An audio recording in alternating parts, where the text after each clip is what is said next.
Eu quero estar onde as pessoas tenham a ambição de crescer, não a ganância de ganhar. Essa questão de dizer que ações não têm segurança é um mito que o banqueiro criou para poder espantar você. Aposentar seria ser parceiro de um bom empreendimento. Então o que eu fiz? A partir daí eu comecei a estudar com mais profundidade, né, a possibilidade de você se aposentar com ações. Eu fiz até um negócio que pareceu inoportuno na época, né? Em 1971, 72, eu já havia feito um estudo e eu tentei demonstrar que se você comprasse ações e você tivesse um programa definido com metas, etc., você teria condições de, assumindo essa parceria, se aposentar. Então eu peguei uma empresa como exemplo e fiz um trabalho. Esse trabalho se chamou Ações Garantem o Futuro. E eu segui o trabalho, pura e simplesmente isso. Quer dizer, eu me convenci daquilo que eu tinha feito era realmente uma perspectiva, uma projeção factível, tá certo? E aí eu fui fazendo. Então eu fui comprando. Eu fui comprando ações,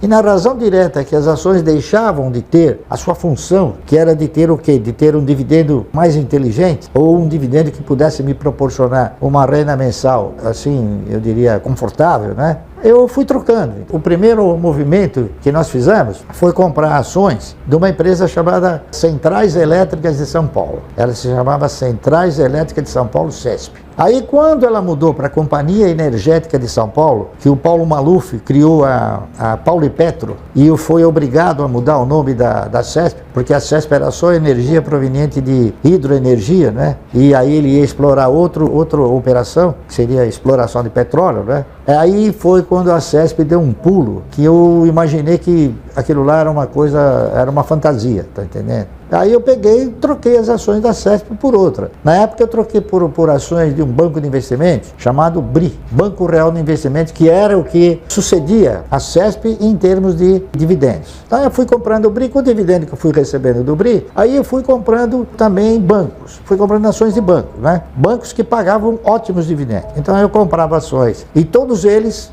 muito abaixo do seu valor de patrimônio, inclusive bancos que pagavam dividendo mínimo, prioritário e obrigatório, que era o caso do Banco Bandeirantes, não é isso? Aí eu comecei a comprar ações do Banco Bandeirantes, comecei a comprar ações do Banco Noroeste e fui comprando, e o patrimônio foi crescendo. No meio disso tiveram algumas investidas, né, que acabaram produzindo capital e que foi aumentando essa posição acionária, né? Tudo começou assim. Quando eu recomendo a pessoa fazer uma carteira de previdência, a primeira coisa que eu digo para a pessoa é o seguinte: você tem que incorporar o espírito do investimento e o sentido da parceria, tá entendendo? Você tem que sentimentalizar que você não está comprando ações pelo simples fato de comprar. Você está comprando ações de um projeto que possa ser bem sucedido, tá correto? E eu passei a fazer isso. Eu passei a examinar projetos, principalmente de empresas que tivessem duas características, né? Que o setor fosse um setor perene e que ele produzisse sustentabilidade. Quando você define o que você vai fazer, e na minha opinião todos deveriam definir isso, né? Porque não adianta você comprar ações de uma construtora que não tem essa perenidade, nem tem essa sustentabilidade, e outras empresas também. Então, você vai onde tem o quê? A perenidade, a perspectiva da perenidade e a sustentabilidade. Então, as ações que eu tenho são ações que possuem essa característica. Simplesmente isso, tá entendendo? É por isso que eu não tenho milhões de ações, eu tenho uma quantidade reduzida de ações. A minha proposta é você fazer o seu fundo. Só que você vai tentar constituir esse fundo de uma forma progressiva, né? Dificilmente, no momento em que você vai dar início a uma carteira de previdência, existem 20 papéis bons para comprar. Geralmente tem o melhor, então o importante é você comprar o melhor, tá certo? Esse é meu foco. Eu fui me modulando no sentido de, primeiramente, controlar os meus egos e depois administrá-los. Então, eu também fui jovem, também tive, assim, ímpetos, né? Mas eu fiz a coisa e achei que não era bem como eu imaginava. As coisas são um pouco diferentes. Essa aqui é a realidade. Então eu vou atrás de exemplos, de grandes e bons exemplos, tá certo? Lamentavelmente no Brasil nós não temos, assim, um elenco de exemplos bons numa quantidade muito grande. Você tem uma quantidade pequena, né? E é por isso que eu tenho uma quantidade pequena de ações de empresas que me gratificam muito bem, tá entendendo? Você tem que ter disciplina em tudo. Eu acho que a disciplina é uma coisa que deve te orientar em todos todos os seus movimentos, não é isso? Senão você acaba desgovernando a sua trajetória, não é isso? A disciplina que eu tenho em relação às ações é ter consolidado o fato, né, de que parceria em ações é a forma mais assim conveniente de você formar uma renda mensal progressiva, tá certo? E se você não tiver a disciplina e a paciência, são dois fatores que eu reputo de fundamental importância para o indivíduo. Então, em tudo você tem que ter o quê? Disciplina. Você tem que ter disciplina na alimentação, disciplina no vestir, enfim, disciplina em tudo. Eu procuro ser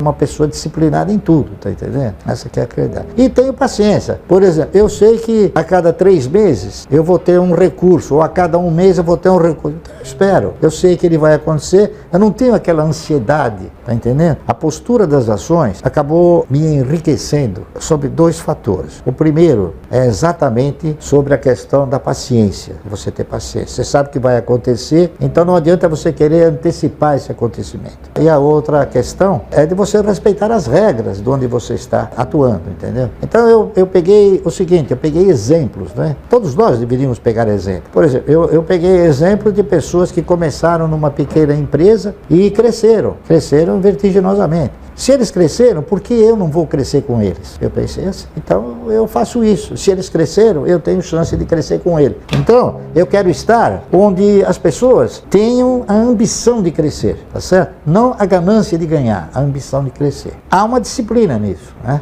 Essa que é a realidade. E outra, é você ter o quê? Você ter a condição de não extrapolar dentro dessa disciplina e dentro desse controle de egos, né? Você não extrapolar, você não sair fora do teu eu, daquilo que você... Né? Eu venho, por exemplo, de uma origem humilde, né? Então eu nunca quis, assim, coisas megalomaníacas, tá entendendo? Nunca pretendi, achei que nunca poderia ter. Agora que eu posso ter, eu chego e acho que não tem necessidade, tá entendendo? Essa que é a verdade. Então eu comecei a ter uma forma de pensamento seguinte, que o cara que tem, por exemplo, um carro de 450 mil dólares ou 450 mil reais, é um patrocinador, ele patrocina aquela empresa que está vendendo uma grife. Porque, na verdade, todos os carros andam, todos os carros têm porta, têm direção, têm roda, tem ar-condicionado, tem rádio, né? Tem elétrico, só que um custa 500 mil reais e o outro custa 30 mil. Eu acho que o controle desses egos é mais no sentido de você não querer demonstrar que você está andando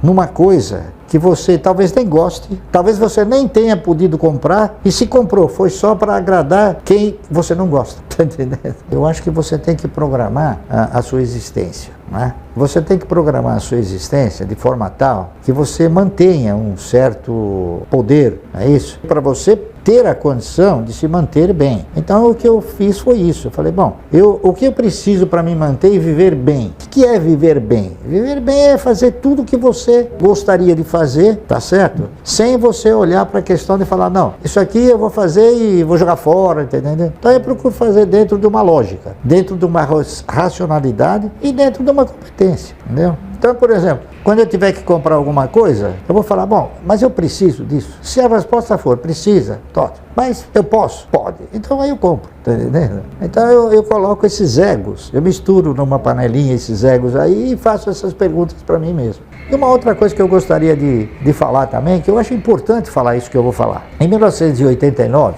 após a eleição do Collor, né, nós tivemos um contingenciamento, um encurralamento da moeda, né? O Collor fez o seguinte, ele trocou o padrão monetário de cruzado para cruzeiro. E o que ele fez? Ele falou, bom, todos os lugares onde tiver um saldo em cruzados serão encurralados. Muito bem. Então, quem tinha dinheiro na poupança, quem tinha letra de câmbio, quem tinha obrigações do Tesouro, na época era o ORTN, né? Quem tinha letra do Tesouro, enfim, todos foram contingenciados, menos as ações. Se você tivesse ações, no dia em que ele mudou o padrão monetário, se você tivesse vendido um dia antes, você ia receber em cruzado. Se você vendesse no dia seguinte, você já receberia em cruzeiro. Afetou todos, menos as ações. Então, essa questão de dizer que ações não têm segurança é um mito que o banqueiro criou para poder espantar você. Por quê? Porque se você não tem cultura, você vai ser simplesmente e facilmente ludibriado. Por que você empresta dinheiro para o governo e não compra grandes projetos? É cultura, não é isso? E você tem medo, alguém colocou na sua cabeça, não, você vai comprar ações, pelo amor de Deus, né? O cara vai quebrar. Esse cidadão que fala que o cara vai quebrar, ele não sabe, por exemplo, que o Clabin tem 120 anos, né? Muitos bancos quebraram e a Clabin está aí, a Clabin, a Suzano, enfim, outras empresas. O meu conceito de riqueza é o seguinte, eu acho que rico é aquele que se contenta com o que tem. Eu sou um cara pobre, tá entendendo? Essa que é a verdade.